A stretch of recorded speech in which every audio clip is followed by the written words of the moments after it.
Tri-Cities Sports Now. On 1420 NBC Sports Radio Tri-Cities, the leader in bringing women's pro football to you.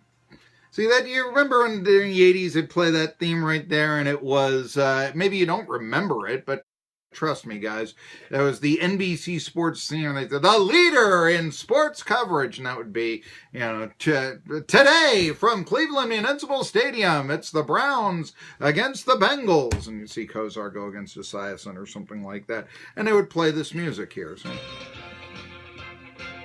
All right. I'm Marky Bilson. I'm talking now to Jennifer Garland Johnson, who is, now what is your official title with the Tri-Cities Thunder, if you don't mind me asking here? Official title would be co-owner as well as player. Mm-hmm. And there has been, now what position do you play? Well, a universal player, I guess you'd call it, but primarily anywhere on the offensive line and linebacker on defense. All right. Well, we're talking here because there's going to be some big news surrounding the Tri-Cities Thunder. You're playing in Nissan Stadium on December 30th. Now, you're not taking on the Titans, but you're playing a team that is pretty tough by women's professional football standards. They're coming out of Knoxville. Can you tell us a little bit about what's going on in December 30th here? Co-owner and linebacker of the Tri-Cities Thunder, Jennifer Garland Johnson. Well, December the 30th, we got invited to come play at the Nissan Stadium after they take on the Indianapolis Colts. So we're super excited about that opportunity. Immediately following those games, their games, they play the Indianapolis Colts that day. Immediately following that game, we are going to take on the Knoxville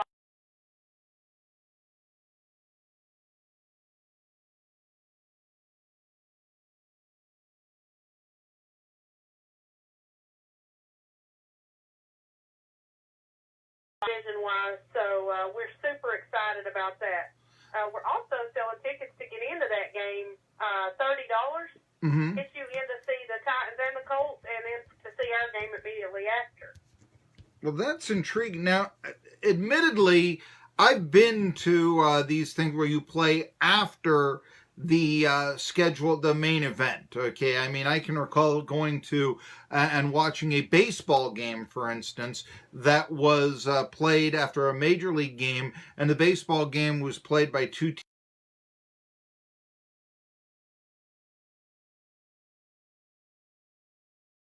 Day, or you would have circumstance, maybe high school teams or something would come out. Now, most of the crowd leaves. They're there for the Titans and the Colts. How are you going to try to keep the fans around for the Titans and Colts to only be the matinee for the Thunder and the Lightning?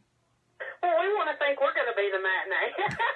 Well, but realistically now, Jennifer, I mean, I know. We got 69,000out there and work just as hard as the men do to prepare for these games. This normally is our off season, so this year we're not taking an off season to prepare for this game, as well as Knoxville is doing the same thing, when normally this would be our downtime. So our bodies is just coming off a full season, ending the end of July, so we're putting them right back on the line to get back out there for this opportunity, which we are so gracious for. Now, is this game, is it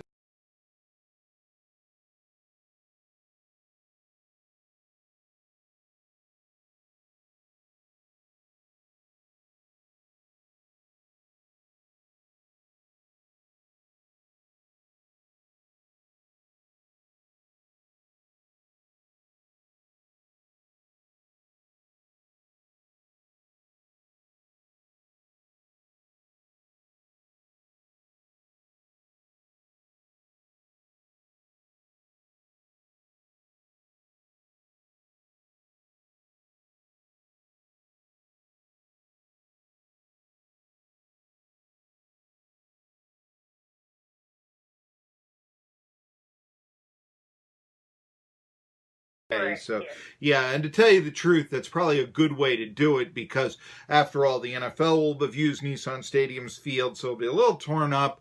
And then, frankly, also, if you're going to go to both games, it gets just a little bit much with the doubleheader, the second half and all that going into the, say, the last 8 minutes of the fourth quarter. And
Because WFA, we have just as good team in the USWFL as we do in the WFA. We have some powerhouses in our league just the same. They do have more teams than us, but some people out there like to look down on the USWFL because it's not as big. Myself personally, I've been a part of both leagues and played on different teams involved in that league. And the USWFL is more of a their owners are hands-on. Like they're there for their teams. I'm not saying the WFA ain't, but when I played on a team in the WFA, it was not. I'm just going to say we're very happy in the USWFL, and the Thunder's plans on staying there.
Coach David Johnson, he's been there. He's my husband. He also is the co-owner of the team. He has coached, been the head coach for the past 4 years, but he's kind of handing over the reins this year to Coach Mike. But they both played high school ball. Now this is Coach Dave. This is his experience, first time jumping in the waters with a head coaching experience with us. But in 4 years, we played in 3 national championship games. So starting a team from ground zero, I think very highly of our coaching staff, even if he isn't my husband. No, well, I do.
we lost to the Hampton Road Lady Gators.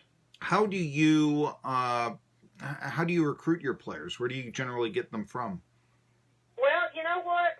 We recruit through newspapers, social media, word of mouth, like any way you can think of it. We've tried it out. Our next step is we're going to jump out into the Christmas parade world this year to try to let some people know. But newspapers, the TV, the news has done several articles on it. And actually, this season just started. Salty Sauce Productions has come to us. Who is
Whom Jennifer Garland Johnson plays for and is part owner of. They have their own website, so I'm guessing that if someone is listening and say, I'd like to try this, they can contact you through the website. I would imagine that's correct. And I know you have social media. Social. Our website or our Facebook page. Mm-hmm. We're active on both of those. Our website's kind of undergoing a renovation right now, but it still has the information on our contact us. But our Facebook page, Tri-Cities Thunder Women's Football, there's always tons of information on there. So reach out to us. And I always tell anybody that's thinking about it, hey, come one time. If you like it, you found a new sisterhood. If you don't, what have you lost? You've lost a couple hours of your day and you've tried something different. So, okay. And that's that's the proper attitude to take. Also, I'll just say that if you want to get to us on our 1420 NBC Sports Radio Tri-Cities Facebook page, I've got your number. I mean, I think it would be okay if somebody is intrigued on playing and all that. I'll just pass it along, that sort of thing. Okay, we are talking to Jennifer Garland Johnson of the Tri-Cities Thunder. Now, we did mention, how you recruit newspapers. You usually tend to have the bigger girls on the line. So, just because you think you can't do it, if you want to do it, come and try it out. We'll teach you what you need to know. We'll show you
players, and that just the revenues aren't. Actually, it costs you money to play. I mean, you have to buy your own. We're set up as a nonprofit, so we try to fundraise to like offset travel costs, stuff like that. But coming into it new, you got to buy your uniform, you got to bring your own equipment, stuff like that. So, maybe in the future things could change, but as of right now, that's where we stand. Okay.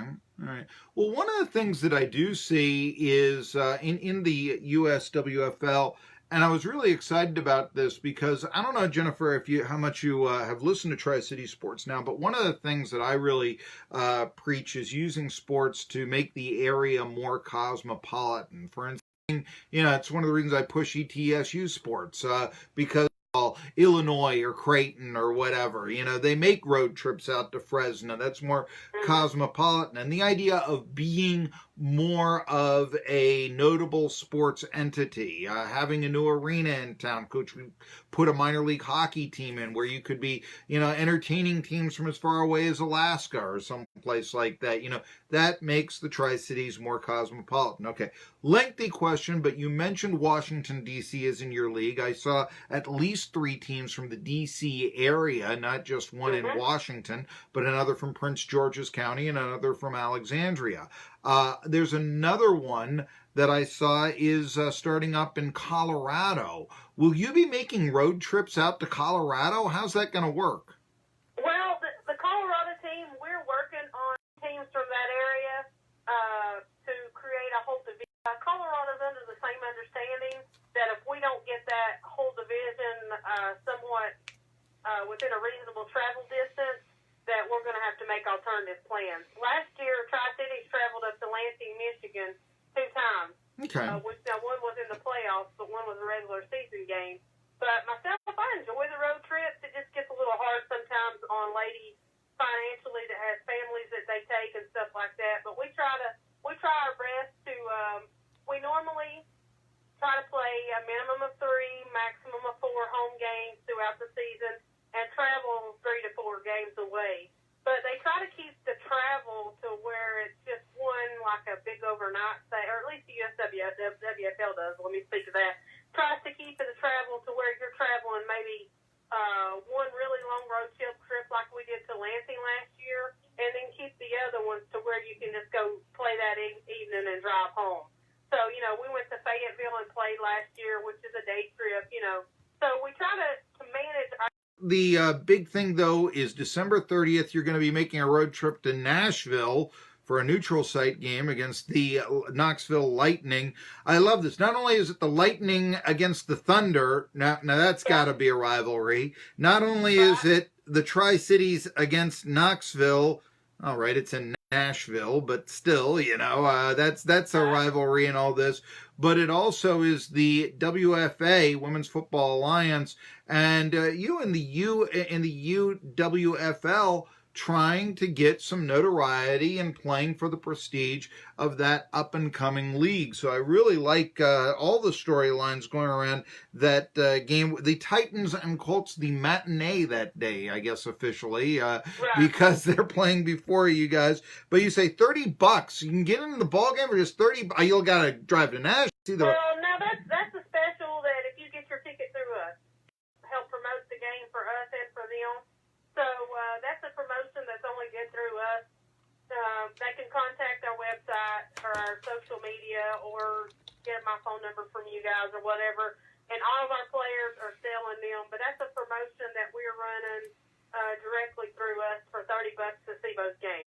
How much, let's see, how many tickets were you allotted? 250. Okay. We're allotted. We're a little over halfway through them right now. So we've had a good outpouring of support wanting tickets, but that normal ticket that we're selling for $30 is usually around $56. So. Well, you say 56. I'm a Steelers season ticket holder, and although they, depending on the game, it varies. It's generally about $87 a ticket, or something for a Steelers game. And usually, if you don't buy them directly as a season ticket holder, and you don't buy them for just $87, you got to pay for the season. Then the aftermarket is. Stick around for the Thunder and the Lightning that's not a bad deal if you've always wanted to go to Nissan Stadium and check it out. All right, she's Jennifer Garland Johnson. She plays. It's the Tri-Cities Thunder, women's, well, they call it professional football, but you get the idea here. It sounds a little bit better in the amateur, I suppose. But go to TriCitiesThunder.com. Go to their Facebook page, or if you're interested, just go to our Facebook page, 1420 NBC Sports Radio Tri-Cities, and we'll get you the information you need to know if you want to go to that ball game or wonder about the beginning of their season at the Stone Castle you'll be back at. It'll be our first game of the 2019 season. Won't officially be out till around the 1st of January, but we do know March the 30th season is kicking off that day. The Tri-Cities Thunder. She is Jennifer Garland Johnson. Check out, you can go to a ball game, NFL game with very discounted rates, and check them out as well. And there are some storylines around that Women's Pro League that we told you about. Tri-City Sports now continues